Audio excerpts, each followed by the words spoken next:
Друзі, всім привіт! Починаємо нову справу. Називається вона Прогулянка в місячному світлі. За кадром я ще по-бистрому прийшов першу справу, там де було вбивство гарпуном. Так швидко пройшов, щоб отримати досягнення. От. І по суті це остання справа в цій грі.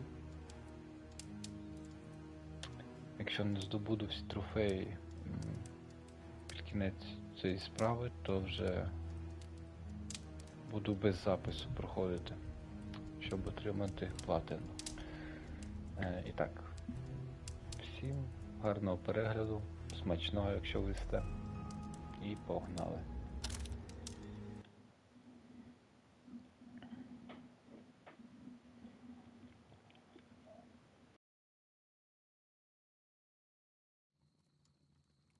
Where are you going, Holmes?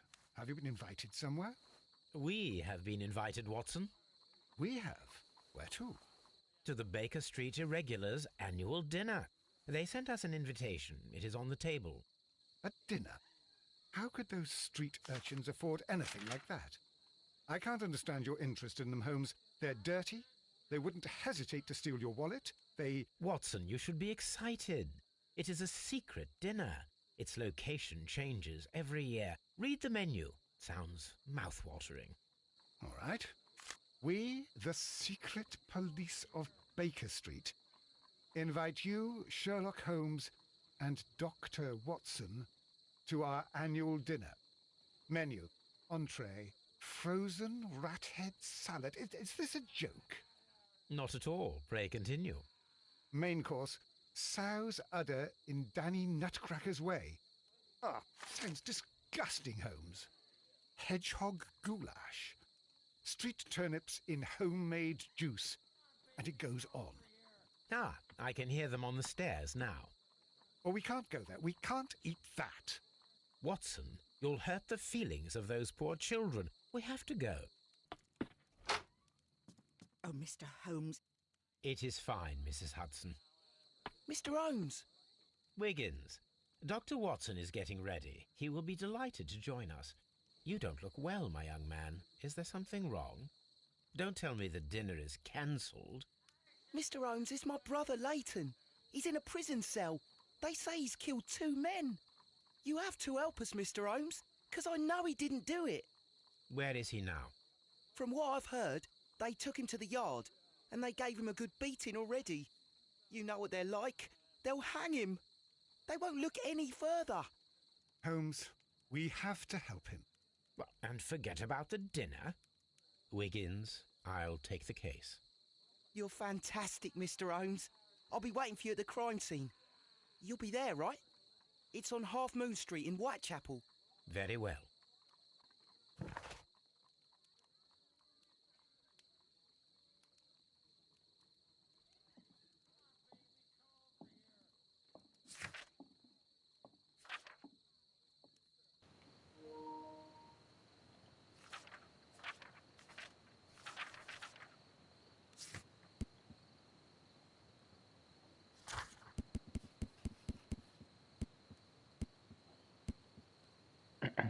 Цікаво.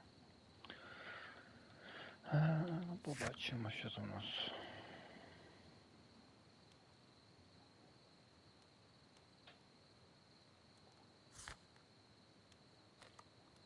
Ну йдемо.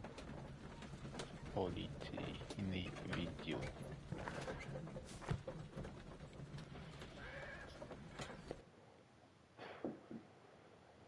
Mr. Holmes, whatever brings you here so late at night?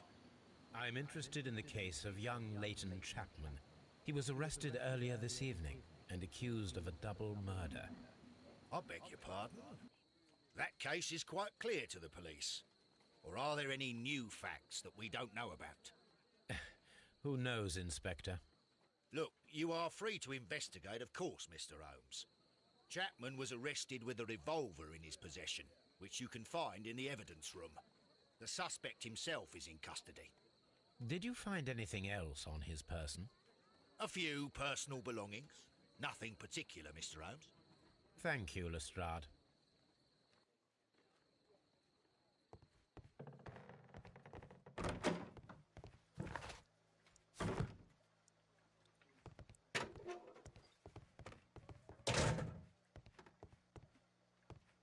Please escort this suspect for interrogation. Good evening, Mr. Chapman. Who are you?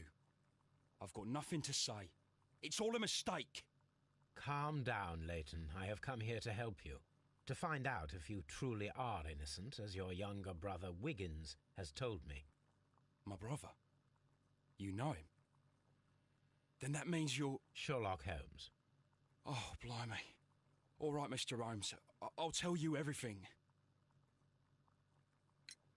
Good. Tell me your account of what happened. I left my work and I hurried up to see the fireworks in Whitechapel. I was late, so I decided to cut through Half Moon Street. I saw the first fireworks light up in the sky. I bumped into a constable on a corner before entering Half Moon. Then suddenly, what with all the firework flare, I saw two men. They were both lying flat in the middle of the street. I stopped where I was. I thought about turning back to the police, but as I was thinking of that, I saw a third person. He was leaning over the body that was furthest from me. The second I saw him, he raised his head and he stared at me. In a flash, I saw his gun, but he made a dash for it instead and he escaped through Whitechapel Street.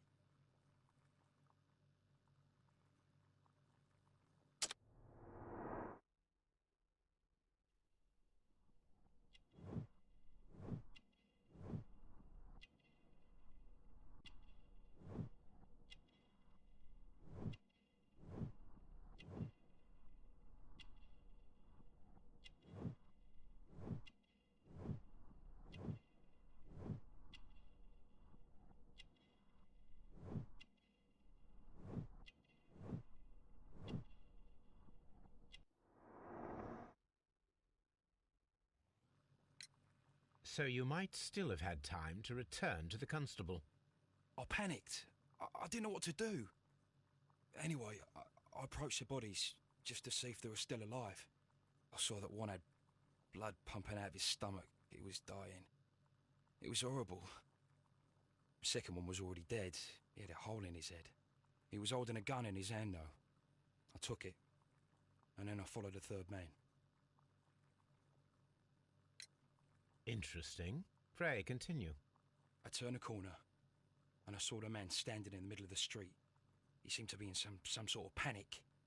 And then, Mr. Holmes, something strange happened. I told the police and they laughed at what I said, but I swear to you, my words are true. I started running towards him. But then I was blinded by a flash. It was so bright that I hardly saw anything for a good dozen seconds. But I kept running forward.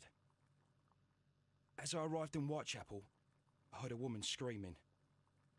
And then I was caught by the police. But there wasn't a trace of that man. Of course, then they found a gun and all that blood. I couldn't see the murderer escaping and all that mess. Perhaps I was still half-blinded at that moment. A thrilling account, my young man. Leighton, are you able to describe the person whom you saw standing in Half Moon Street? Well, I wasn't able to see his face at all. It was too dark, and he was too far away. I could see his silhouette. And what about that? Nothing so special. He was wearing a jacket. He was quite average in size and his weight. I see.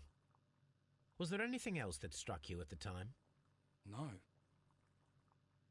But perhaps it's strange, but I can't remember the sound of his footsteps as he was running away. Perhaps it was because of the fireworks or the surprise of me seeing him. We shall see you soon, young man.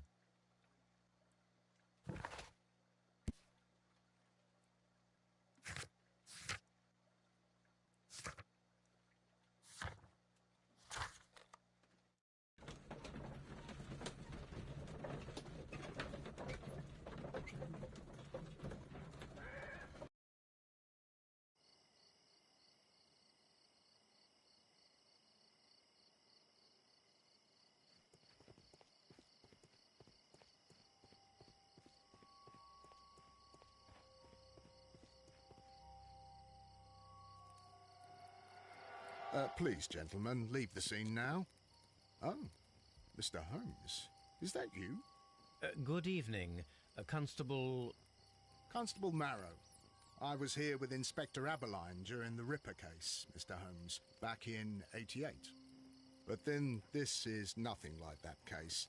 With this one, we've got the murderer, the weapon, and the statements, which speak for themselves. Of course, Marrow. But you know that appearances can sometimes be deceiving. Who were the victims? The two men here, both shot. The stab fellow was Brian Vercotti, a well-known ruffian. The other, Kenneth Butler, a jeweller by trade. You spoke of statements. You have witnesses? Well, I was there, so I gave my own statement. And then there were two other witnesses who said they saw the killer Chapman. Mr. Turner, a gentleman who lives in that flat over there. And Polly Powell, a flower seller, who was over at the far side of the street. So, Constable Marrow, I should be delighted to hear your testimony. I was standing at the north side of Half Moon Street. That was the side that you came from. But you would have been unable to observe this part of the street, where we are standing now. That is correct. But I saw the two victims slowly enter Half Moon Street, and then shortly after, the fireworks started. A few minutes after that, the fellow Chapman rushed towards me and ran into Half Moon Street. Please continue. I didn't pay attention, but suddenly I heard a woman's cries and police whistles on the other side of Half Moon Street. I rushed over there and I saw the two dead bodies on the ground. When I reached Whitechapel Street, I saw Leighton Chapman. He'd been caught by two police constables. Did you hear the shots? I didn't hear any shots. The fireworks were all over the sky. They were so loud I couldn't hear anything else. What were the fireworks in honor of, Constable? Well, today's Queen Victoria's birthday, Mr. Holmes. Yes, I appear to have lost track of the days. It is May now, of course.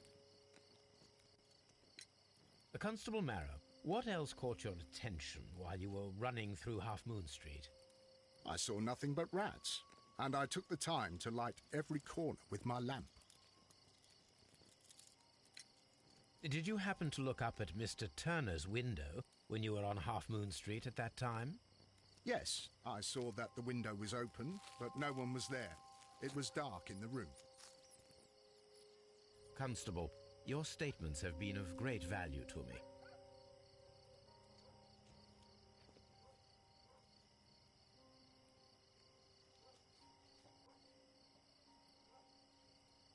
A tattoo from Westgate Prison. Vercotti must have done some time there.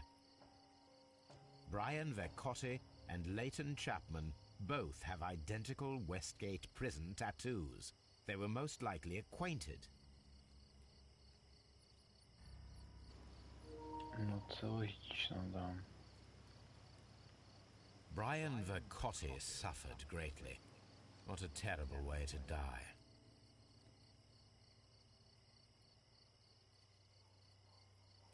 He tried to stop the bleeding with his hand. Death was not instant.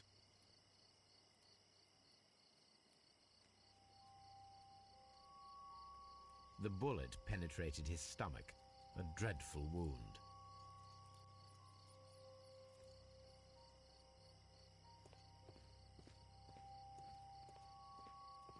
A fairly long pole with a forked end.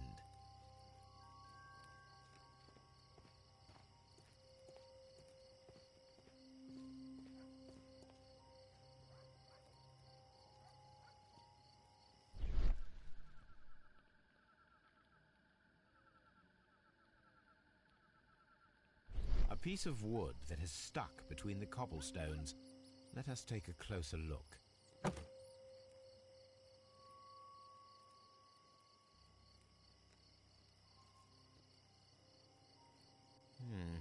This shard of wood is quite new.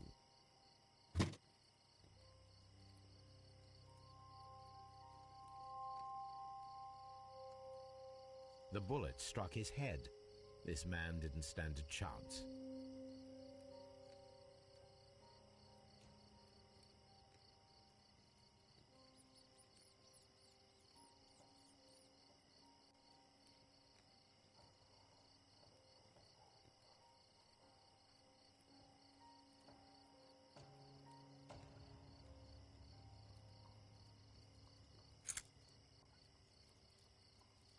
This is an ordinary key. I wonder what kind of door it opens.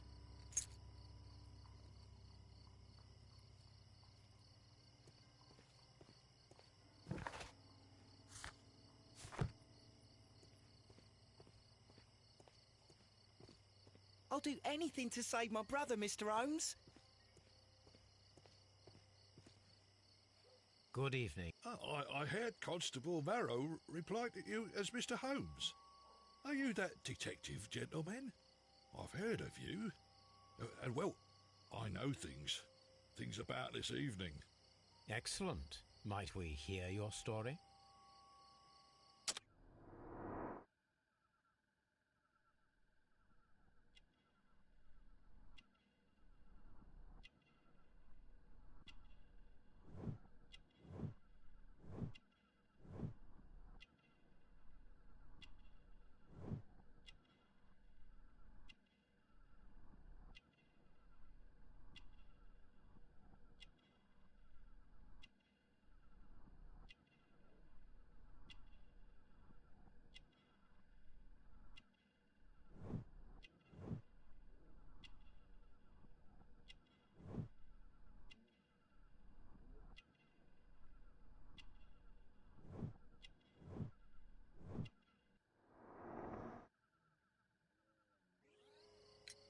Could you tell us everything that you may have seen or heard? I was already in bed when the fireworks started. A few moments after, I clearly heard 2 gunshots from outside. Please continue. I quickly got up and I grabbed the lamp from my nightstand and I rushed towards the window. I looked down and I saw 2 bodies. And there was a man with a gun who was standing nearby. Where exactly? Well, near this body. Did he notice you? I don't think so. He rushed towards Whitechapel Street without looking around. Mr. Turner, did you see anyone else in the street? No, I saw no one but that man, the murderer, the fellow they caught. Were the 2 shots you heard consecutive? Yes, there was a very short pause between them, and they sounded different somehow. It seemed to me that the second shot was louder than the first. That is an interesting comment. Mr. Turner, what were your actions after you stepped up to the window? I was afraid that the man with a gun might return, so I stayed close to the window till I saw the policeman coming in the Half Moon from Whitechapel. Then I walked out to tell them everything I saw. You have helped us a great deal, Mr. Turner.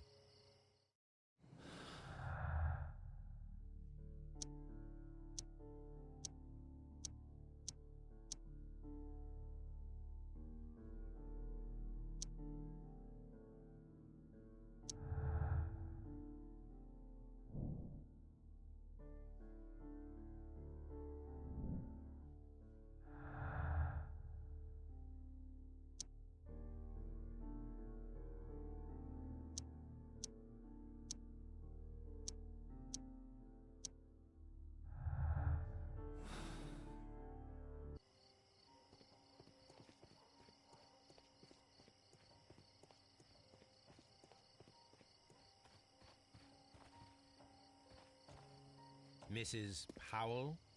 What do you want? My name is Sherlock Holmes. I'm assisting the police with their investigation of the crime that took place this evening. Well, I've already gave my testimony, but very well. Could you tell us everything that you may have seen or heard? Yes. I was selling my flowers as usual, and then the fireworks began, in honour of Queen Victoria. I enjoyed those. But then, all of a sudden, A young lad ran out of Half Moon Street and stopped just by me. He had a gun in his hand. He was like a ghost and all covered in blood. It was dark, but I could see him because of the flashes from the fireworks. And then? I screamed as loud as I could. I knew that a policeman should be on duty in the vicinity. He had no time to escape. 2 constables got him. Then another constable came out from the very same street, and I heard him talking of a horrible murder. Mrs. Powell, did you hear the gunshots? I'm not sure. You know, what with the fireworks? Did you see anyone else leaving Half Moon Street, prior to or at the time of the crime? No, sir, I did not. Even with all the fireworks, I was very attentive, as I'm always on the lookout for customers. My thanks to you, Mrs. Powell.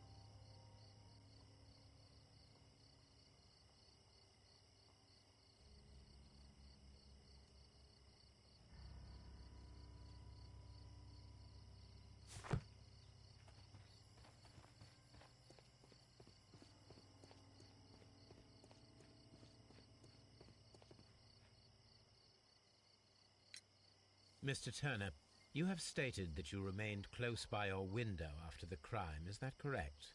Oh, yes, Mr. Holmes. I stayed at my window until the policeman arrived to examine the dead bodies.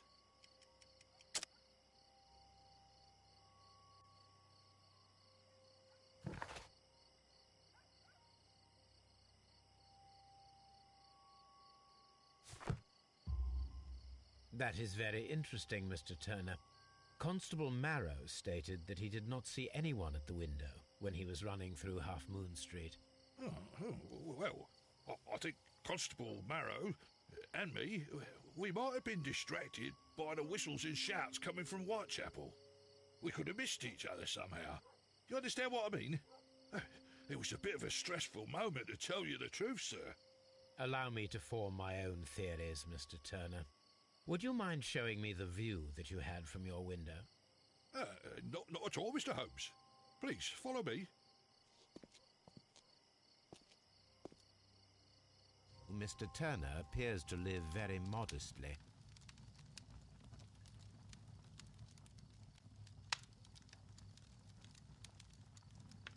This fire is dying out. It was last tended to over an hour ago.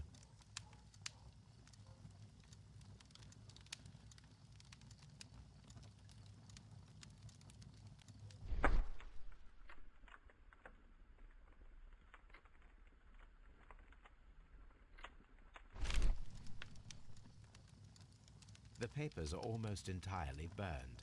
I am unable to see what's written here.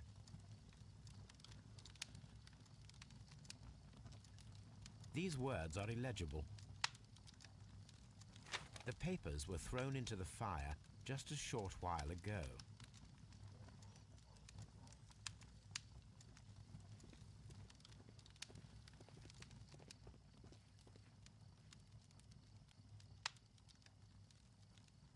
The books on this shelf are in a mess. It looks as though Mr. Turner was trying to find something in a hurry here a short while ago.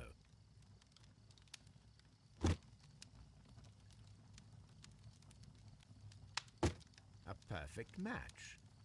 So, Mr. Turner broke his stick when it became stuck between the cobblestones. He did not mention that he was so near to the victims.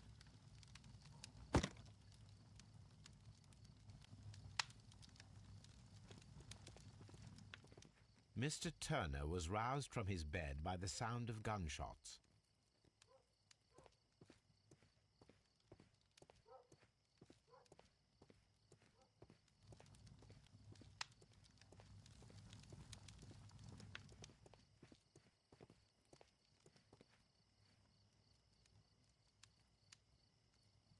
This kitchen knife is quite sharp.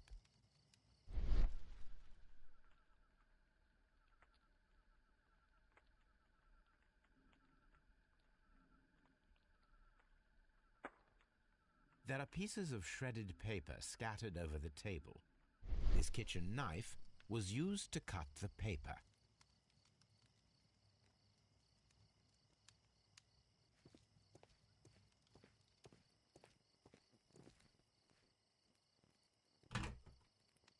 So, that's the view Mr. Turner had when he opened the window. The dead body of Kenneth Butler. Brian Vercotti's contorted corpse. Mr. Turner had a perfect view of the crime scene. He saw the bodies clearly, and Leighton Chapman standing over them.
No, it didn't happen this way.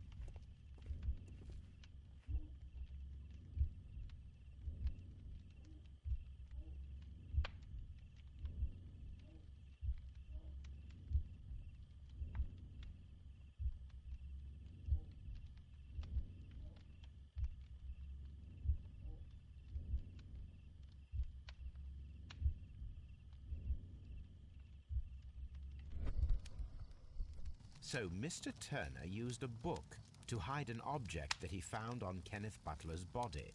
The question is, what did he find?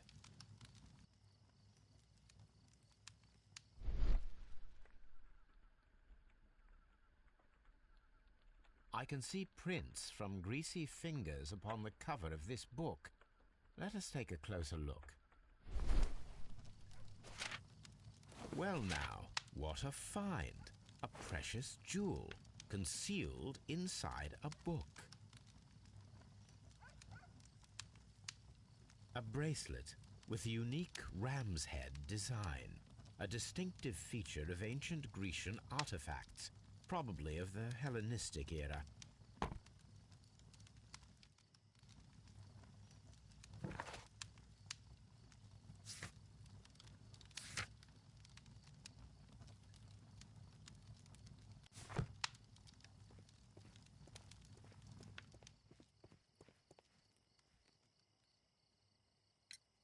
Mr. Turner, how would it be possible for a man of advanced years, such as yourself, to rush from his bed to the window in a matter of seconds, as you have stated? Well, I'm able to move very quickly, despite my age, and when the situation requires it, Mr. Holmes.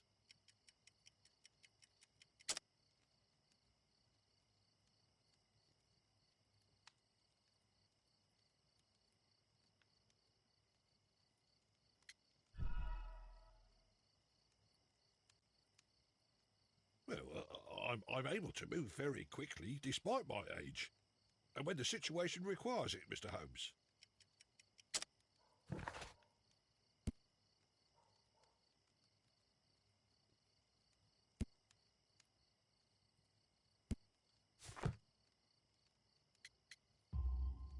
I highly doubt that, Mr. Turner. I observe that you suffer a severe limp due to your injured right leg. It would have taken at least 10 seconds for you to approach the window. That means you could have easily missed something or someone in Half Moon Street during that time. You're right, Mr. Holmes. I could have missed something. But it did seem to me that everything happened so quickly. Oh, time can pull tricks on you. And what of everything else that you told us?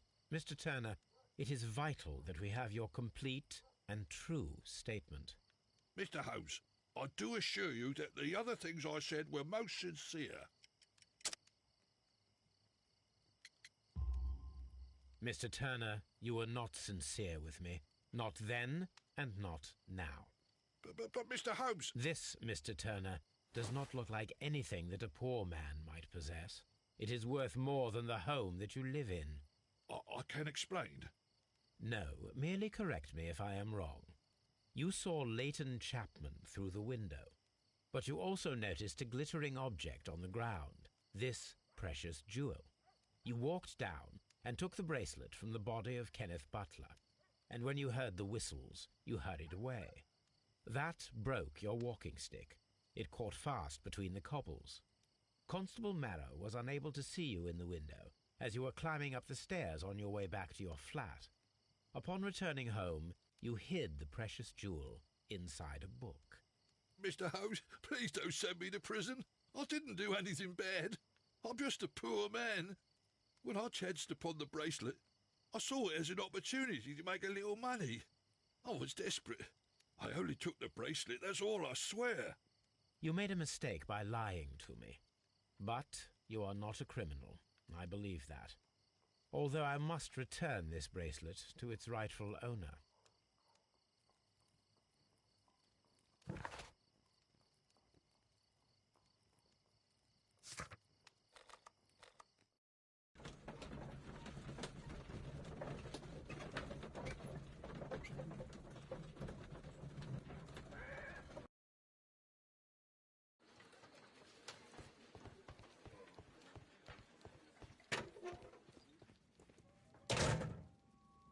So this is the gun that Leighton was holding when he was caught by the police. It is a Webley revolver, a reliable weapon. It seems as though the shells were not removed from the cylinder.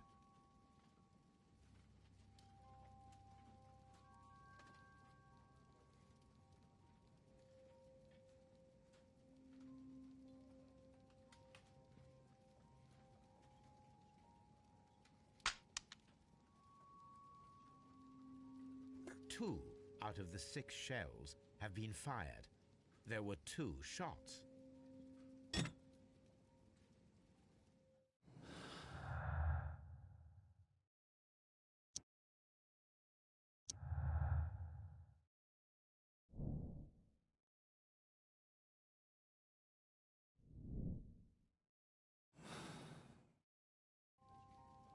cheap watch, bought with his own money, no doubt. These cigarettes are filled with cheap tobacco, nothing interesting.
Please escort this suspect for interrogation.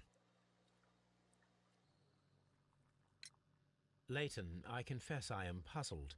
Why should a young lad like you take a gun from the hands of a dead man and set off in pursuit of a probable killer? I know. I keep wondering that, but at the time it was like a reflex. A criminal ought to be arrested, and he was armed. You were willing to risk your life. That was a little foolish, unless you wanted revenge. No, Mr. Holmes. I was just being brave and stupid.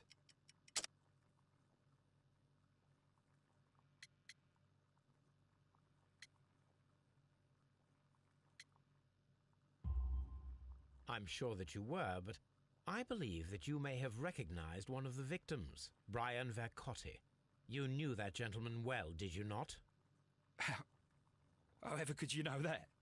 You have a typical tattoo of the Westgate Brotherhood upon your hand. I observed exactly the same mark upon Mr. Vercotti.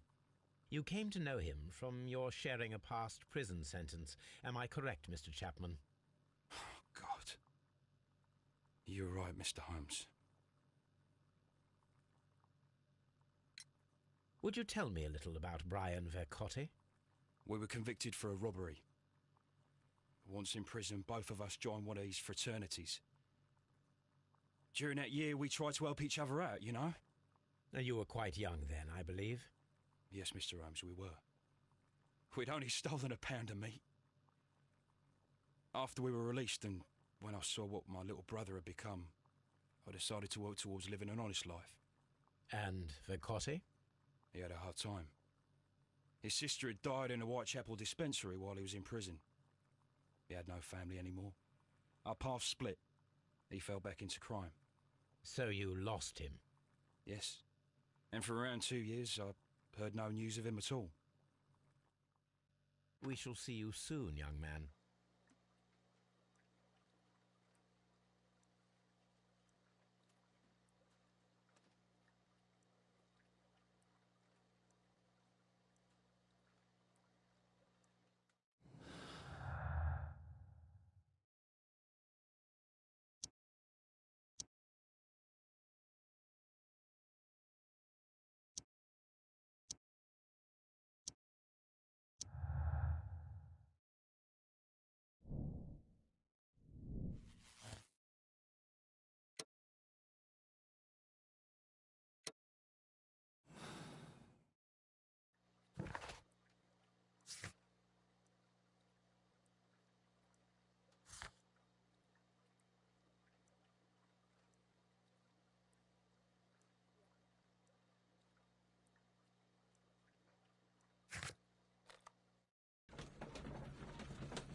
Hello, Toby. All you need now is a shawl and a mop cap, and you could be Mrs. Hudson's younger sister. Hello, Toby. All you need now...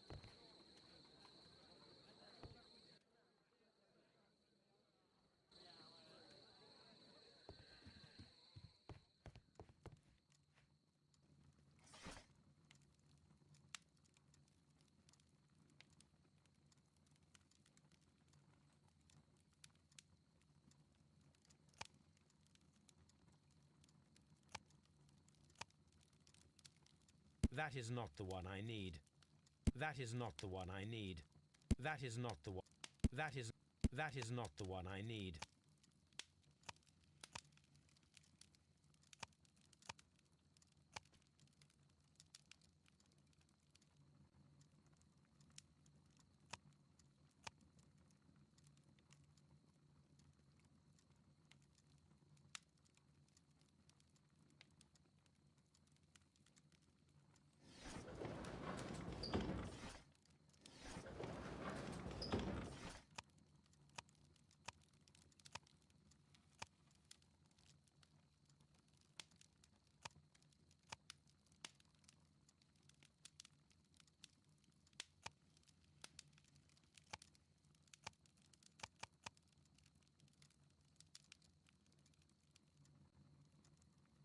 That is not the. That is not the one I need. That is not the one I need.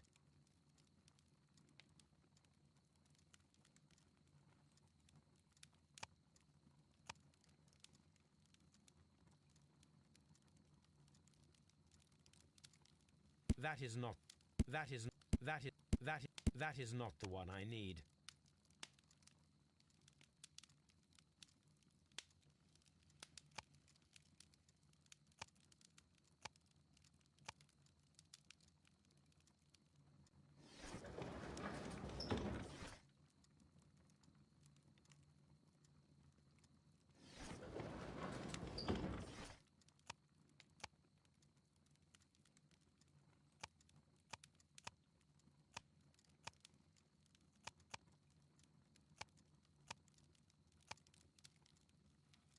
That is not.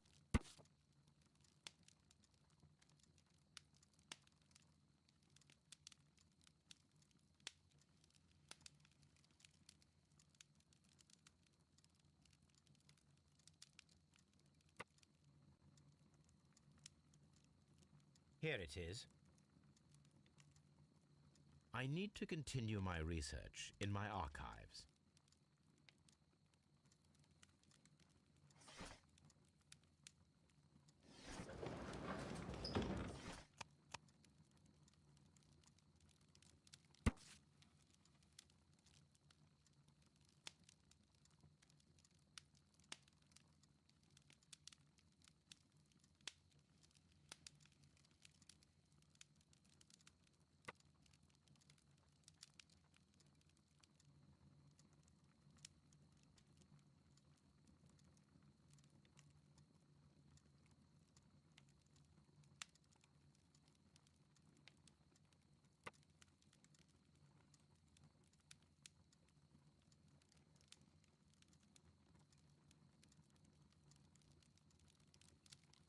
Here it is.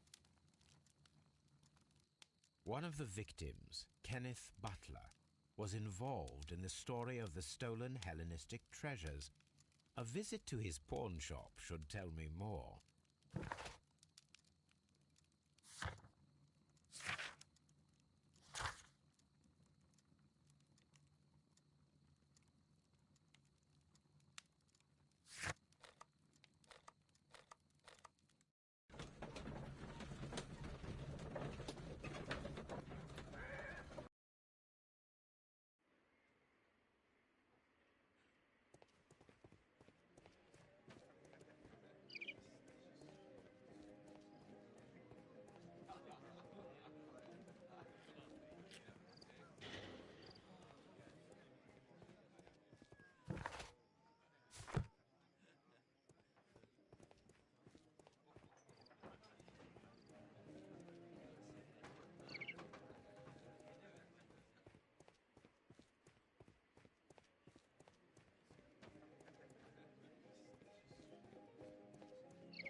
Mr. Butler's key matches the lock perfectly.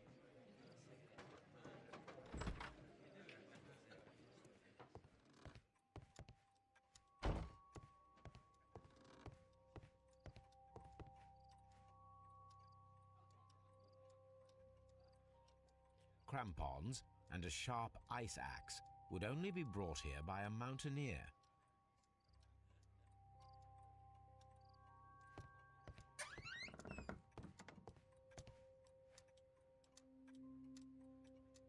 A flare pistol.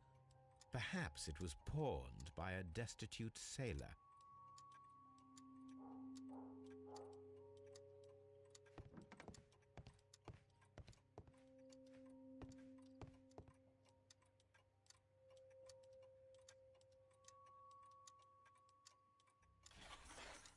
It looks as though Mr. Butler kept a careful record of his operations.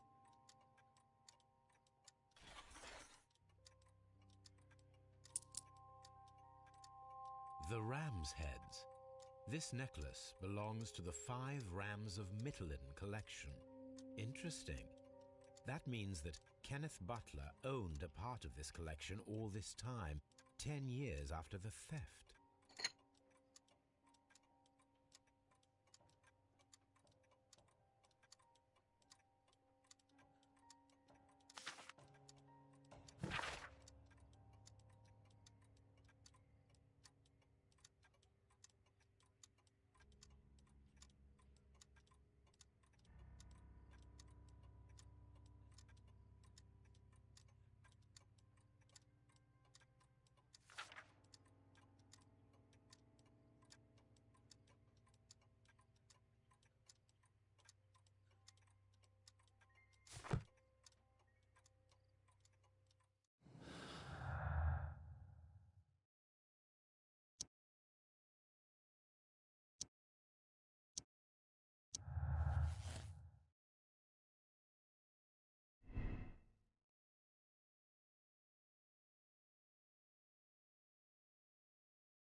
What's up with you, lad?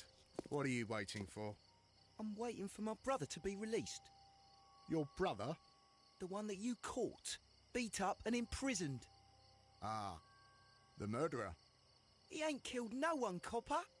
Watch your mouth, lad, else you'll be joining that worthless brother of yours.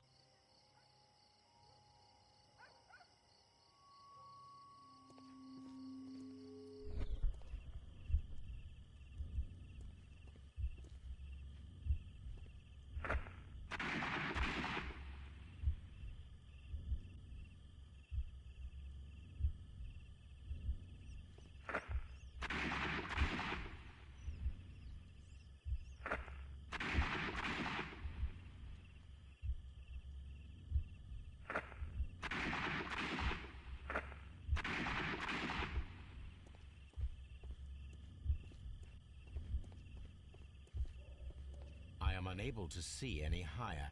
I need to find something to lift my lamp.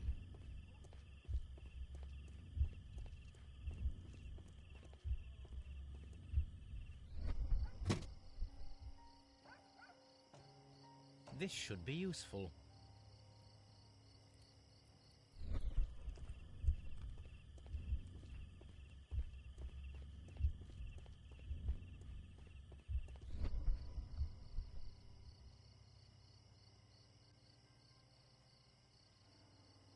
nothing interesting here.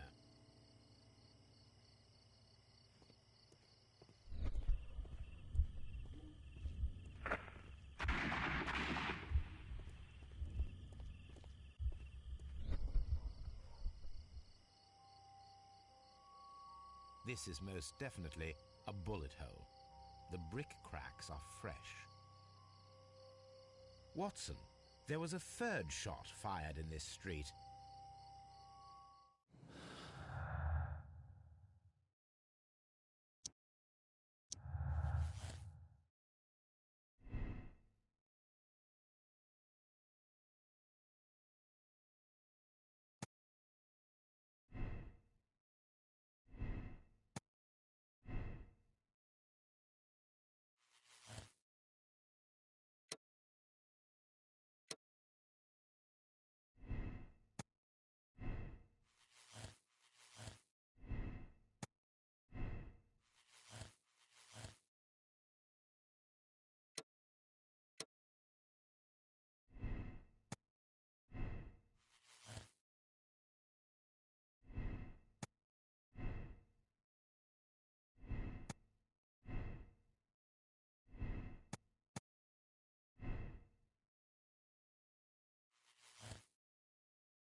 Constable Marrow, I would value your assistance in this investigation. It would be my pleasure, Mr. Holmes. I would like to make sure that there are no places in Half Moon Street where a man could hide while you were running through it with your lamp. All right, Mr. Holmes, what should I do? Take your lamp and start walking, just as you did before, and try to find me. Understood.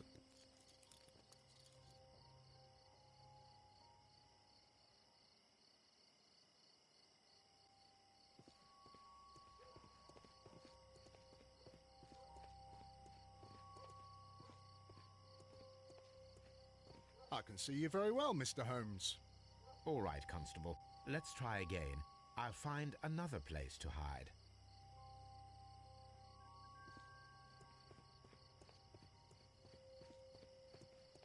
Here you are, Mr. Holmes. All right, Constable. Let's try again. I'll find another place to hide.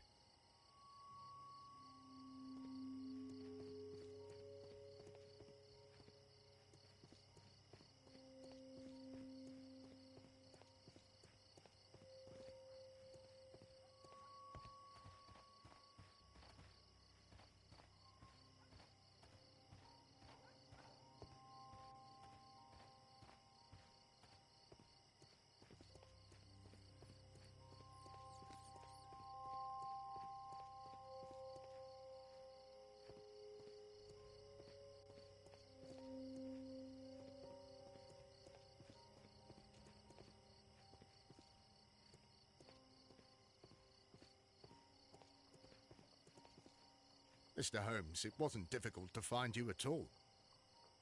It is obvious now. No one could escape Constable Marrow's lamp while hiding in the street.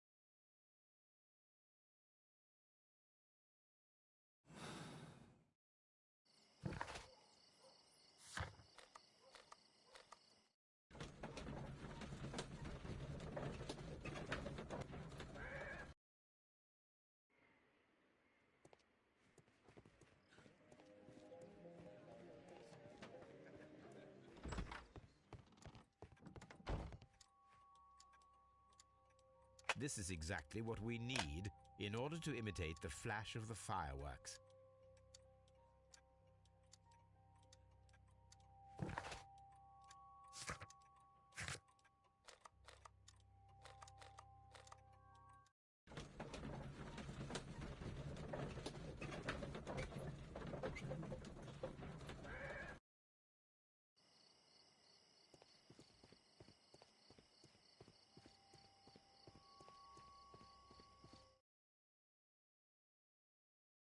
Why are you looking at me all the time like that? I'm just watching you, lad. I never know what to expect from people like you. People like me? Yes, street beggars and thieves. I ain't a thief. Oh, no? Then where did you get whatever it is that you're gnawing on? I very much doubt that you bought it. What ain't seen can't hardly be stolen. It would be my pleasure to assist you with your investigation, Mr. Holmes.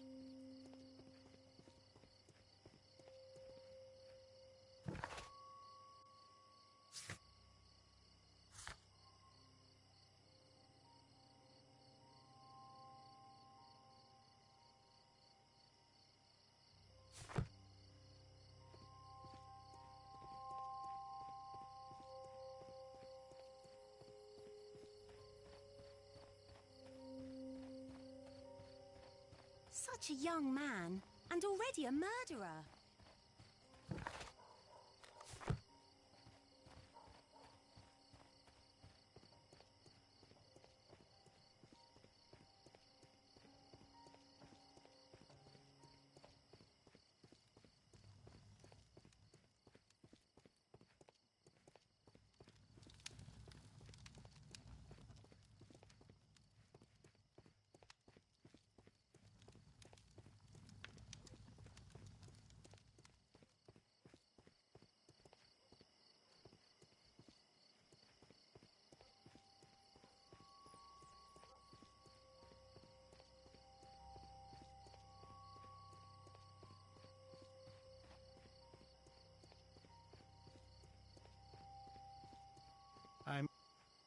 I'm always wondering what's on your mind, Holmes.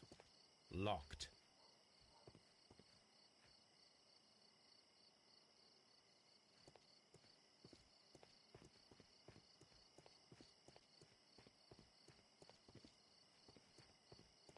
Locked.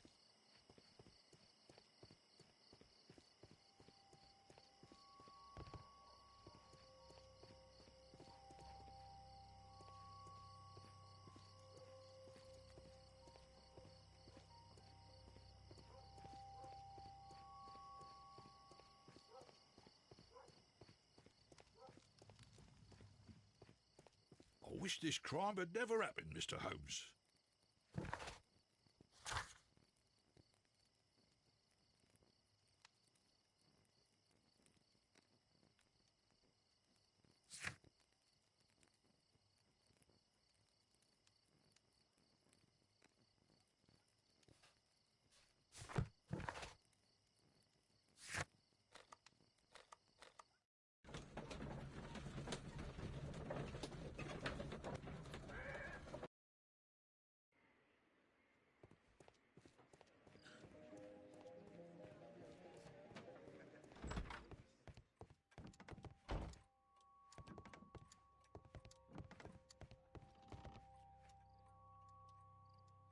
These tools are exactly what I need to climb the wall.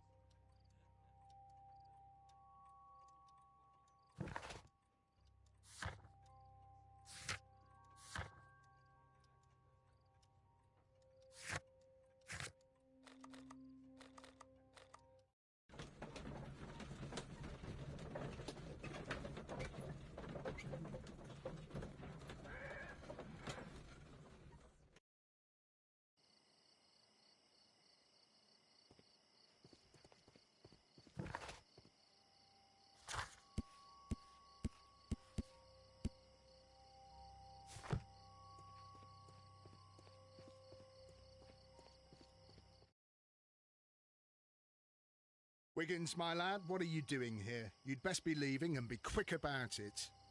I've done nothing wrong. You'd learn more by watching Mr. Holmes. He knows exactly what he's doing, not like you. Oi, watch your tongue.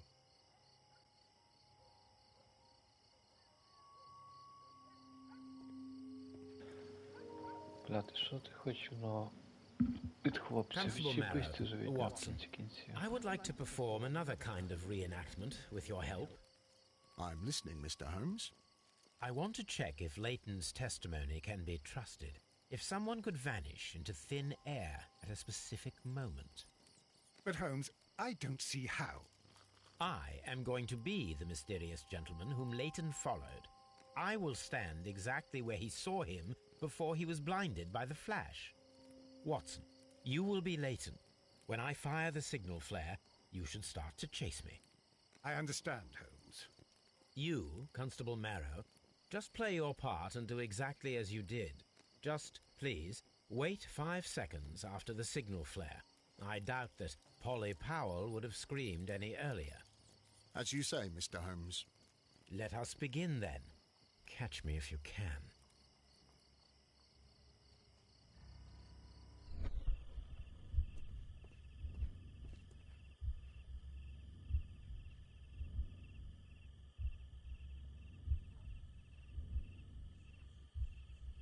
This wall is cast in shadow. It would be difficult to see anyone scaling it.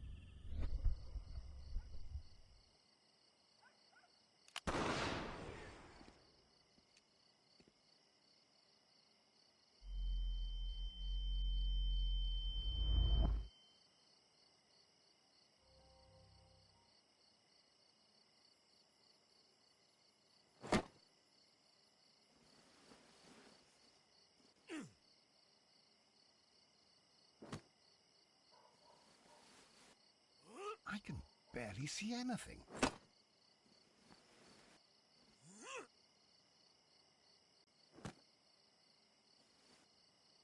Holmes? Are you there?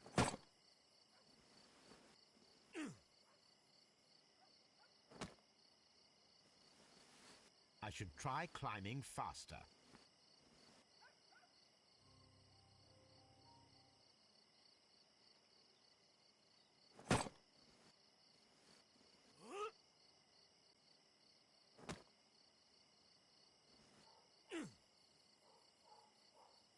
I can barely see anything.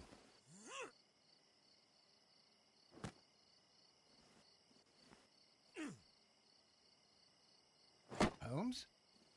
Are you there?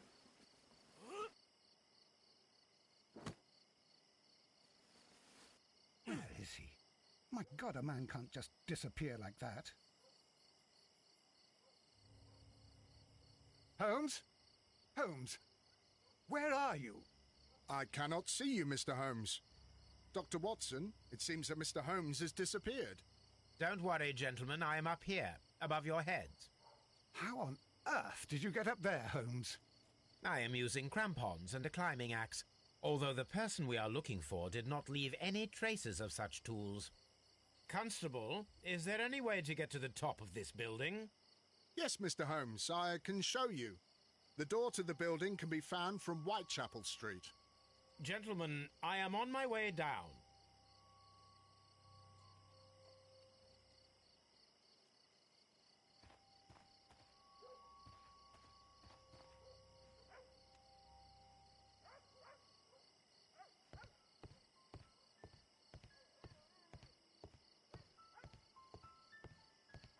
These shards of glass are from the window above.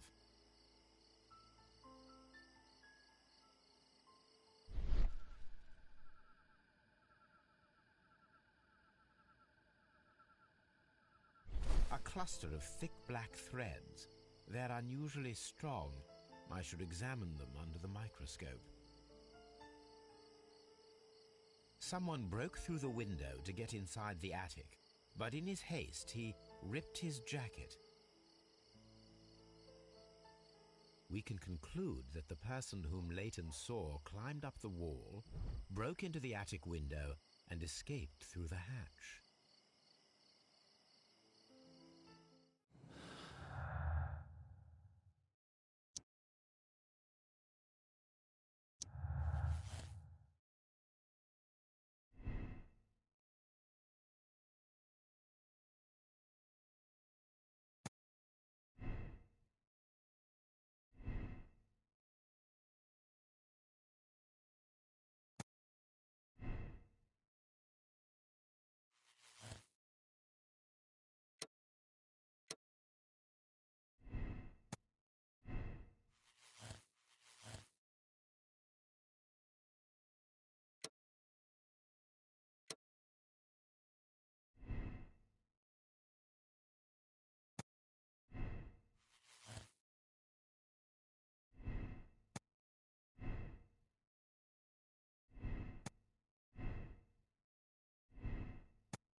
let us take a closer look.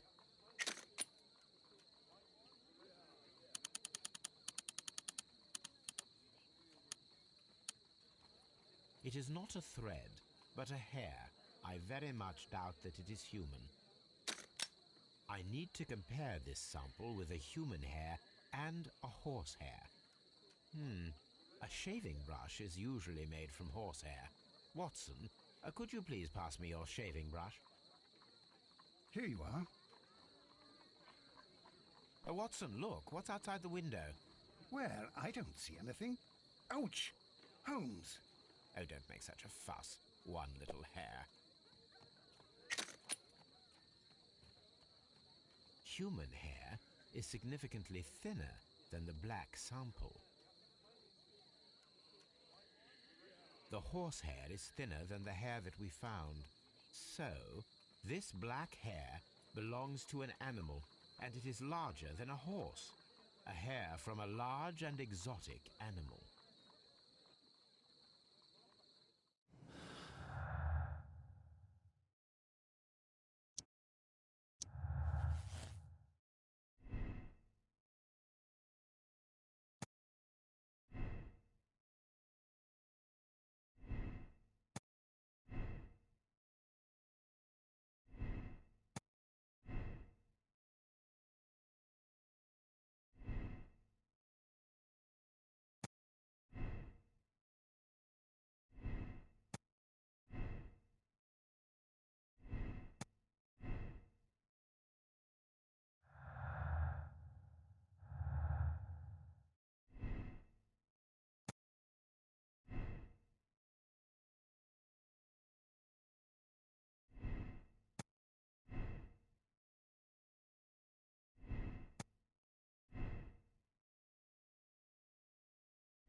Look here, lad. You'd better go home and start thinking about what a fine pickle your brother's landed himself in. Ha! But he'll be free tonight, 'cause he's innocent. Don't be daft, lad. It's a closed case.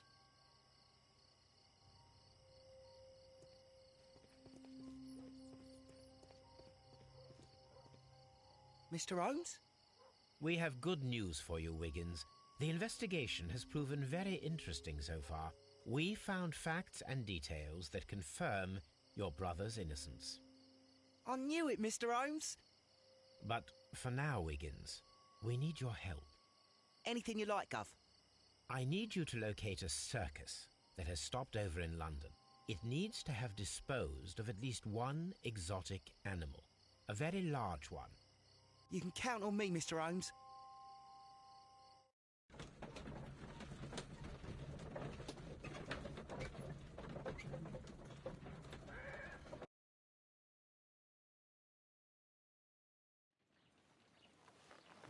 I do hope that those children don't get into trouble, Holmes. Don't worry, Watson. I predict some news in 7 seconds. Mr. Holmes, we found it. Here it is. And this is a young Indian elephant, the highlight of the show. Duval Brothers, a well-known travelling circus that is currently stopped in London. I believe that is exactly the type of circus we are looking for. I'll pay it a visit.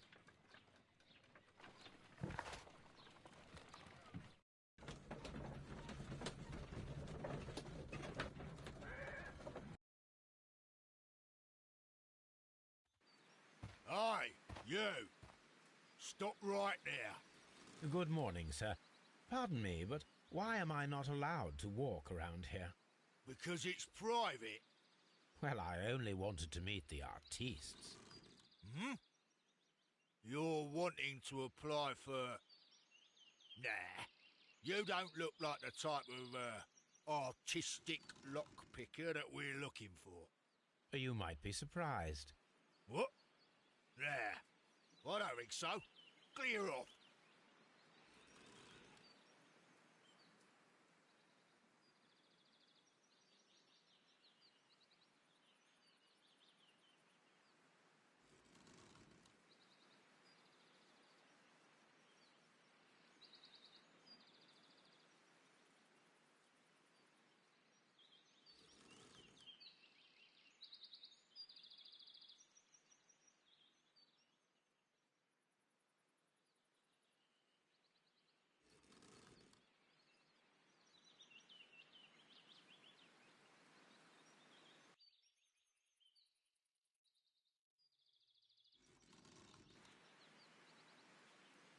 You're a bit slow to catch on, eh? Get lost.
You're a bit slow to catch on, eh?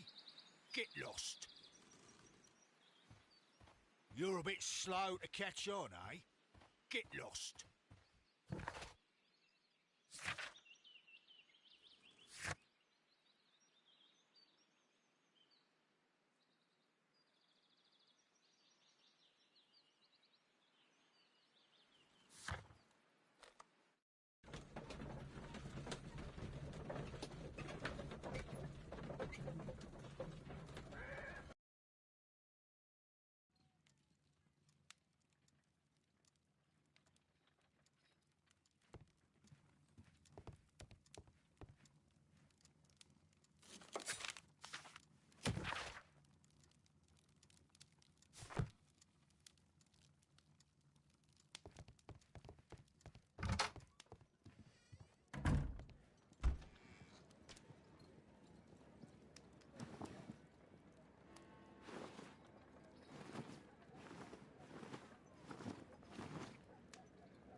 I'd better wear a shabby hat.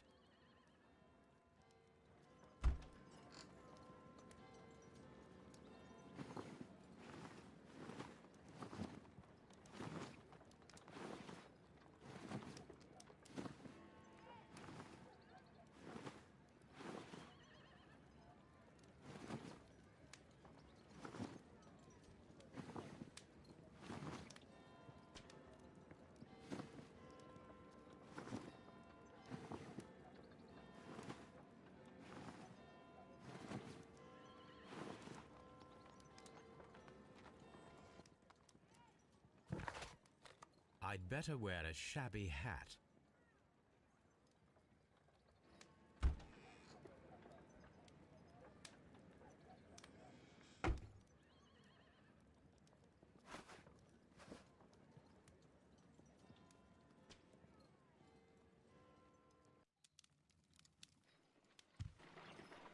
Stay where you are. What are you doing here, and where is Sherlock Holmes? Calm down, Watson. Take deep breaths now. It's me. Oh, thank God, Holmes. I can't get used to your disguises. Thank you, Watson. That means I am ready to go.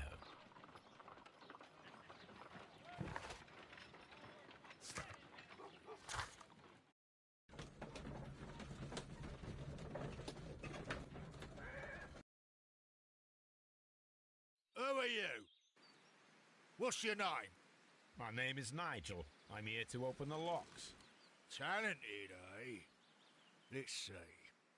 Go inside the marquee and show yourself to Charles Foley. And I'd highly advise you not to trick him. Got that? I've got it.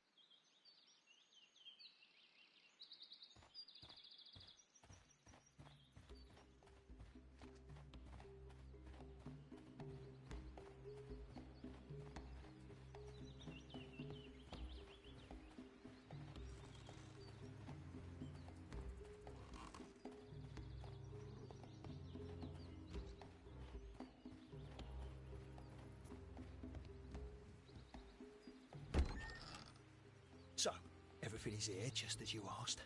And what about the money? Some of the barrels are wet. Transportation issues, it couldn't be helped. Whatever. We'll be here after midnight to pick up the supplies. I want to be paid first. No. You'll be paid after we make the transfer, as I said. Right? I hope that no one saw you. The police are on the lookout. Of course not. I'm a professional. Glad to hear it. Be ready for tonight, then.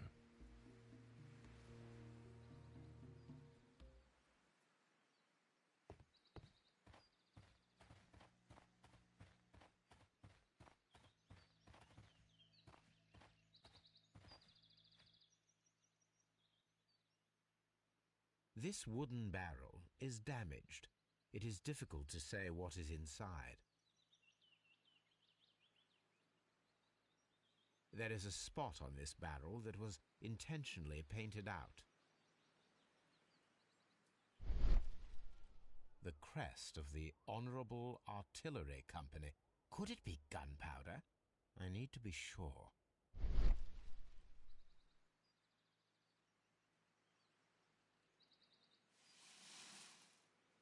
Judging by the fractions and the scent, I can confirm that it is, in fact, gunpowder.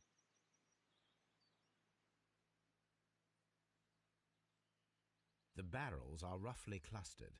It seems as though they were brought here in a hurry.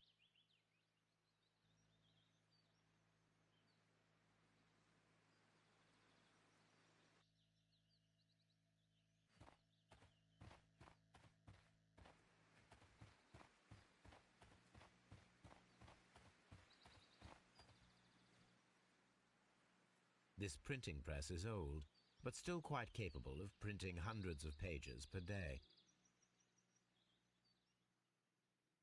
That's a picture of a contemporary gentleman wearing a Robin Hood hat.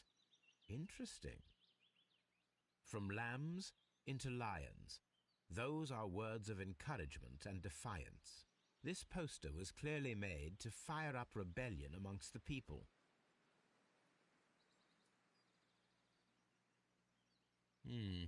There are enough posters to paste across half of London's walls. Powder kegs, a printing press, and a great many blank papers. All of this was stolen by the Merry Men quite recently, and these poster samples. I am quite sure it is not a coincidence. The Merry Men are planning some sort of sabotage. Stop right there. Who are you? Are you Charles Foley? Maybe. They say that I can open any door. Do they now? We'll see that lock near the chains on the table over there. Open that.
Oh, well, they're right. What's your name? Nigel Shirley, from York. Ah, Nigel from York. Never heard anything about you. How'd you hear about me?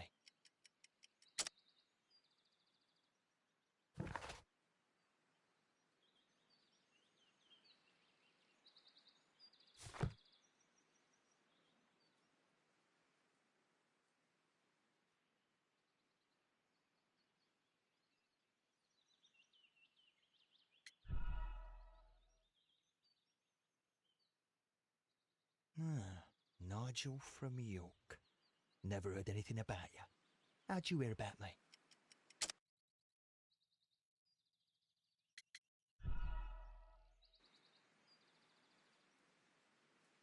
Ah, Nigel from York. Never heard anything about you. How'd you hear about me?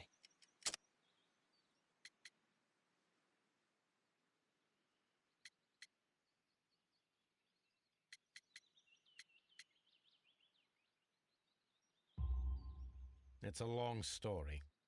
I met your brother, Vincent the Butcher Foley, in prison. He told me all about his betrayal and all about you. Before I was released, he told me that you might find a job for me one day and pay me some money for me craft. Well, he died 7 days ago in prison. I'm sorry to hear that. That's all right. The traitor has paid the blood price for it. And you'll do the job anyway, because I need a talented lockpicker.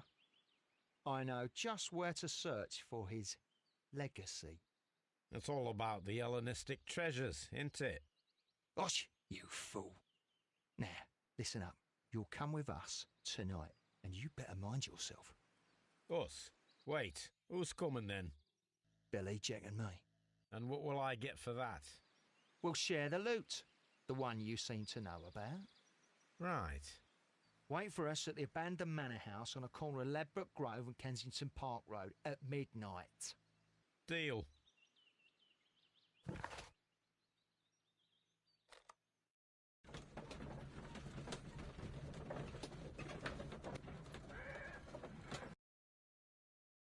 Here I am at the manor.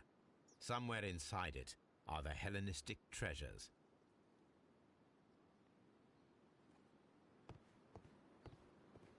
This lock is quite old. It shouldn't be much of a challenge.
I need to find where the safe is hidden and lockpick it.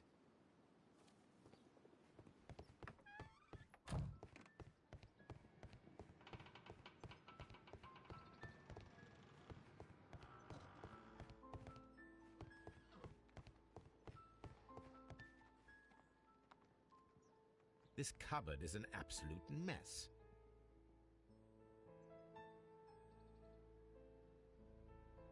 Several books have fallen from the shelves. It seems as though this cupboard can be moved. I'll give it a try.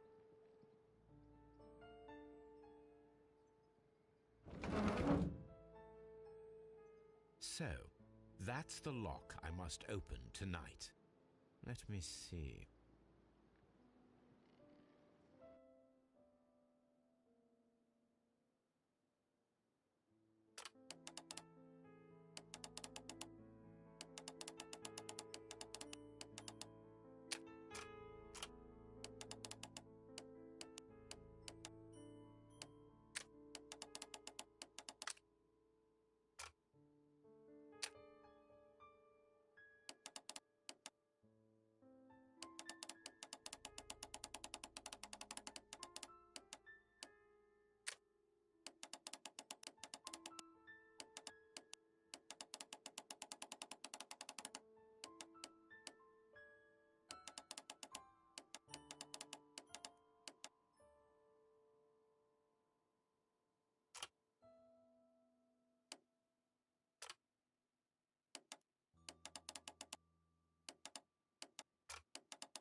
a surprise! Another lock!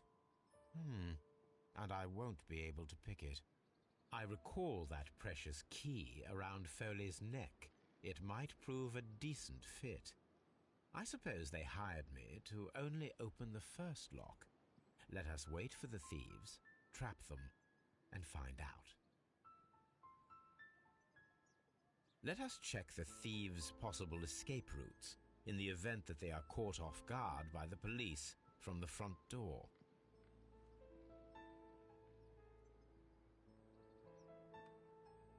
What a surprise.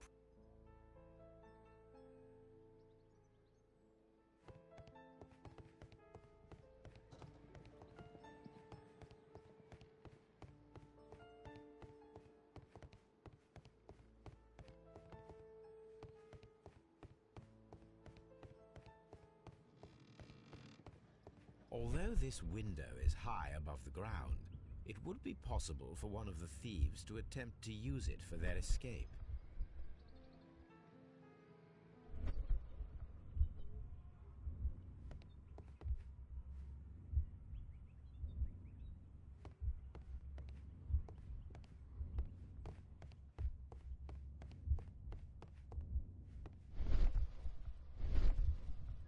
The thieves won't attempt to escape through the front door if the police are right behind it. The ground floor window is a perfect way to escape the police.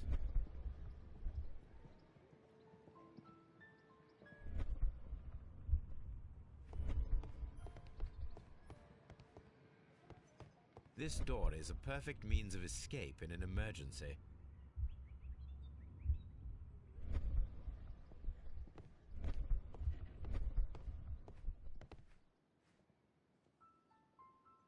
I wonder what this old chandelier is doing on the floor. It looks as though it was poorly attached. I suppose that the thieves already tried to open the lock with this formidable hammer, but they were unsuccessful.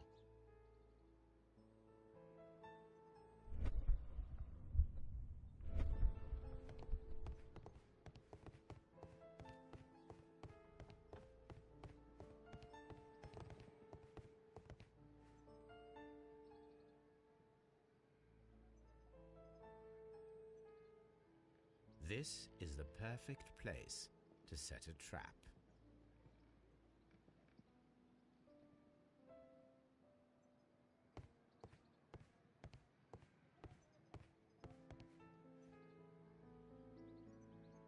This should be useful.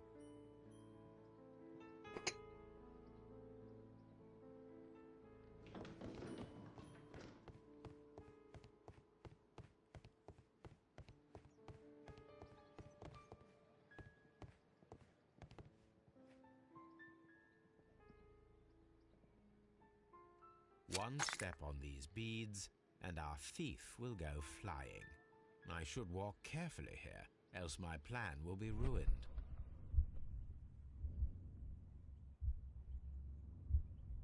Any thief who finds his way upstairs will roll down very quickly.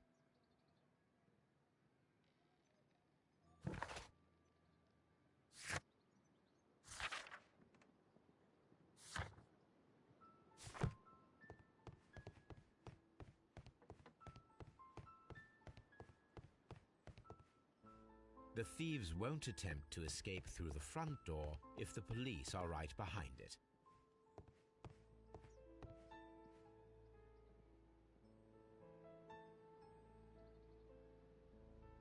Oh, that's a lovely old carpet.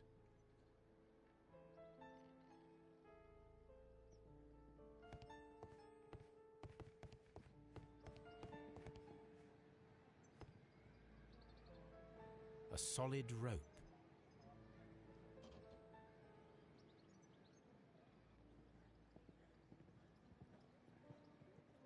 This should be useful.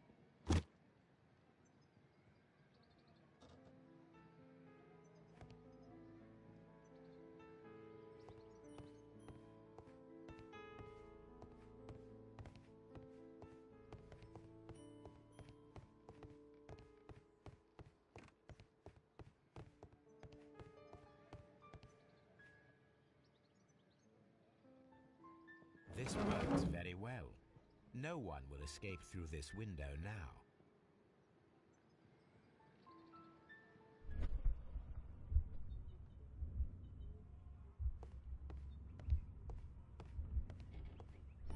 This door is a perfect means of escape in an emergency.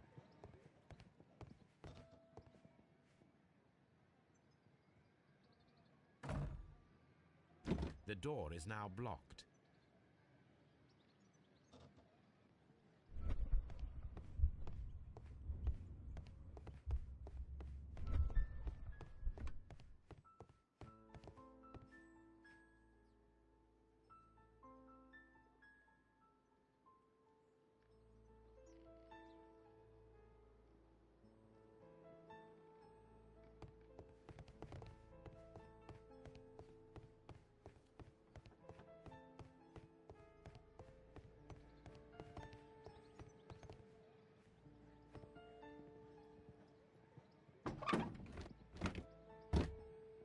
There is no ladder. If anyone falls here, he will need assistance to get out.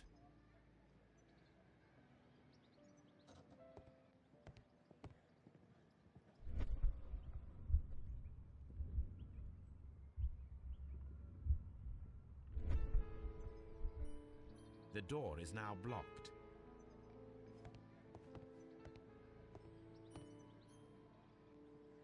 This hat.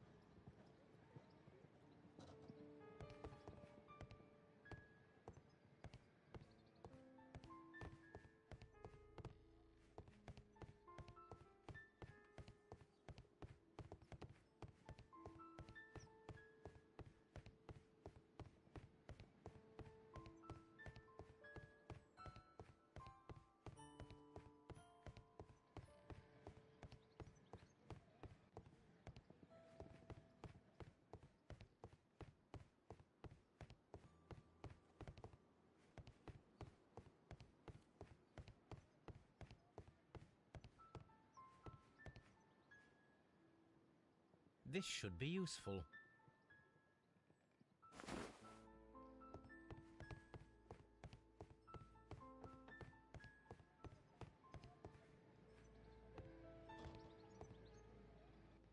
Now, it's not an open hatch, just a nice carpet on the floor.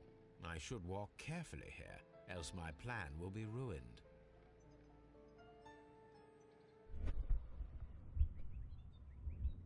Now, if a thief runs through the kitchen, he'll pay a surprise visit to the cellar.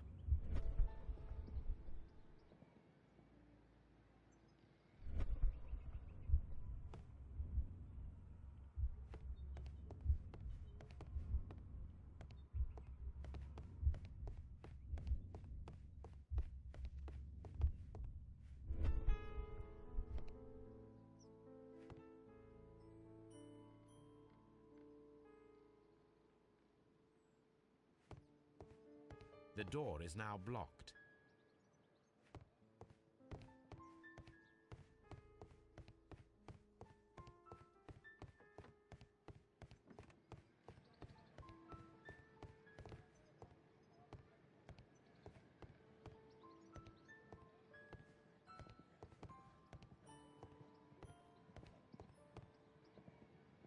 This should be useful.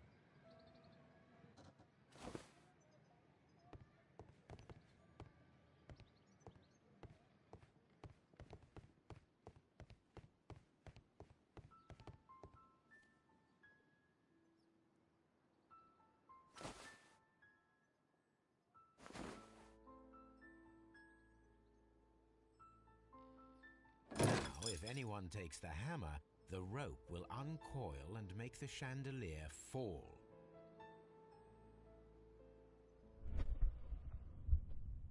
If he runs through the dining room and takes a sledgehammer to force open the door, the chandelier will knock him down. The traps for my circus companions are all prepared. I can leave now, but I'll return later with Charles Foley and his companions.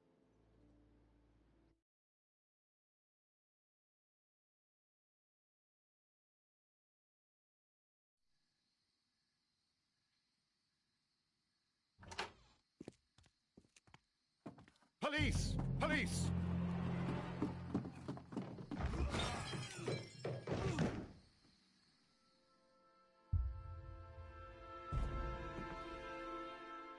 Stop where you are! Where are they? Trapped, Watson, with your assistance. How so? Oh, you sounded just like a real bobby, my dear fellow. You startled them into the traps. I did? I assure you, Watson, it was quite an entertaining show. They will not escape the house now. You scum! And this is the pistol used for the murder in Half Moon Street. How'd you know about that? Have you closed the case yet, Sherlock? Mycroft, what are you doing here? Did you follow me? Sherlock, it may seem that I used you, but you should be pleased to know that you have served our queen well, in this instance. So now, let us catch the big fish. But this man is not one of the merry men? No. Then why exactly are we here, Sherlock? This gentleman, Charles Foley, has been involved in a double murder, and the hunter of a set of valuable antiques, the Hellenistic treasures, which disappeared in a theft many years ago. You're no better than the coppers.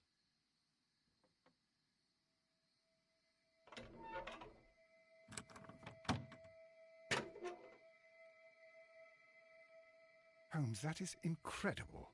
The Hellenistic treasures. Indeed. Nothing but trifles. Where are the merry men? I don't know why you are asking me, Mycroft. They are yours to find.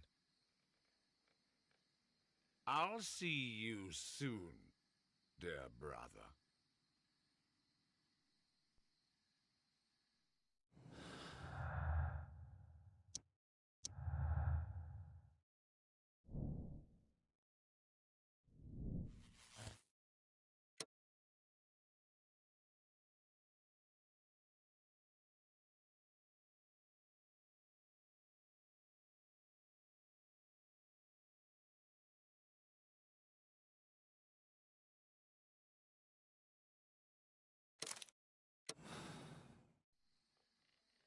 Charles Foley, you committed the crime of premeditated murder and of theft. You will be severely punished for your deeds. You are pitiful, you Scotland Yard dog. Save your words for the gallows. I'm sure the journalists will love them. I shall leave now, Watson. Gentlemen, please take our friends here into custody. Where are you going?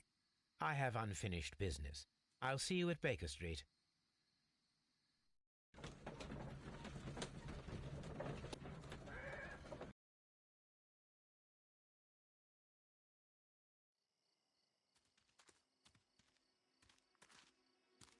Be careful with the lamps.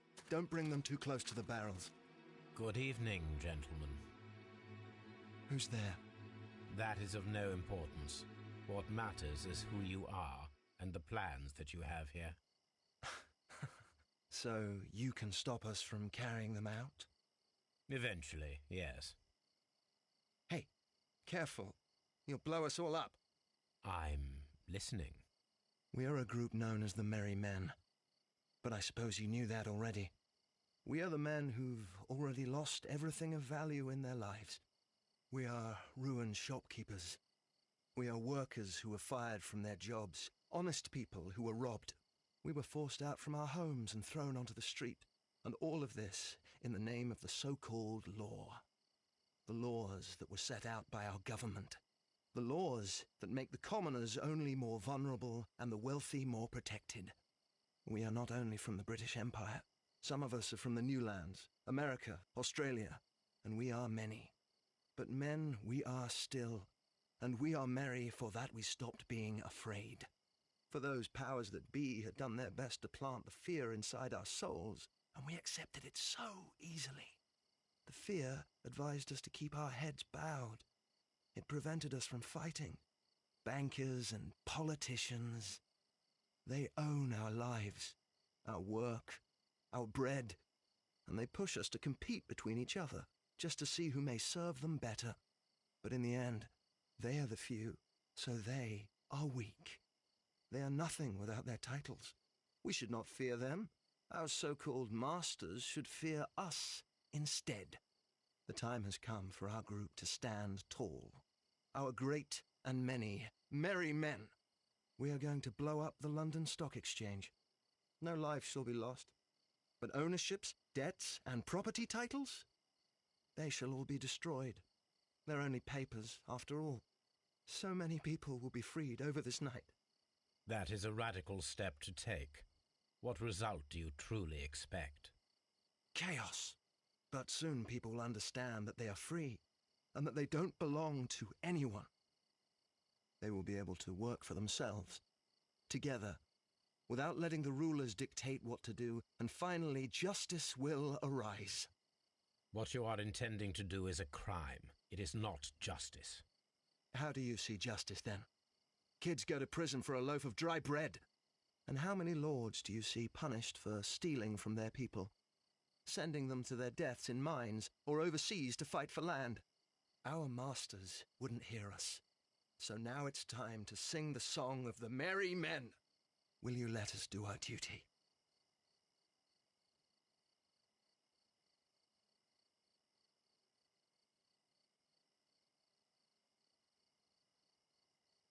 When the law serves only the few, it can no longer be trusted.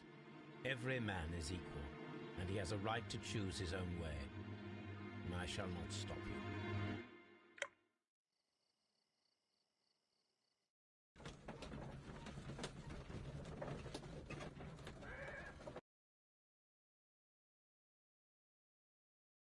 So, you're interested in Russian literature now? Quite, lately. It is an interesting book. I remember a few lines. Really? I tried reading it myself, but I had a hard time understanding it. Yes, Doctor. It's about intelligence. Sherlock, I vaguely recall one of the lines. Sometimes it takes something more than intelligence to act intelligently. There were also a few words along the lines of pain and suffering are always inevitable for a large intelligence and a deep heart. Tell me, Doctor, does my brother show any signs of pain or suffering? Not that I know of. Because you see, Doctor, behind all of his masquerade, my brother does possess a deep heart. So deep that he does not recall where he places his love. Well, I'm sure that... His love and his duty that, in the first place, should be directed towards the Empire. For without it, we would be nothing. A country filled with uncivilized men. I should leave now. Sherlock, Dr. Watson. Holmes, what just happened? What was that? The start of a new world. Anything in the post, Watson? Any clients worthy of our attention? Only a second reminder from Mrs. Hudson about our new neighbour. She urges you to remove your... Oh, I don't care about that.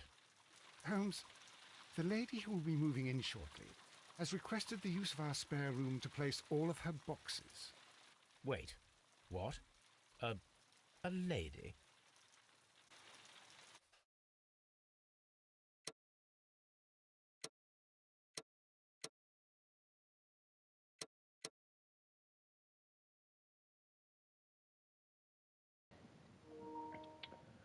Ну що, наше проходження, я так поняв, дійшло до кінця.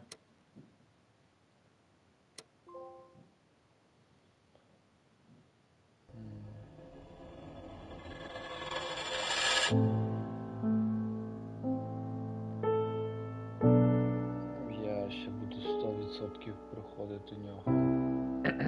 Не в зйомці. Бо плату я так і не здобув. Мене ще до плати не хватило 3 трофеї. Це походити пса, наприклад.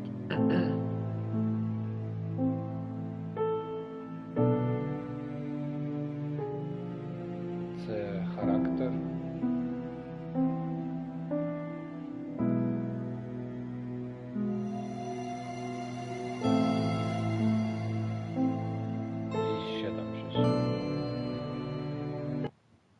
що, дякую за ваш перегляд і до нових зустрічей. Прощавайте.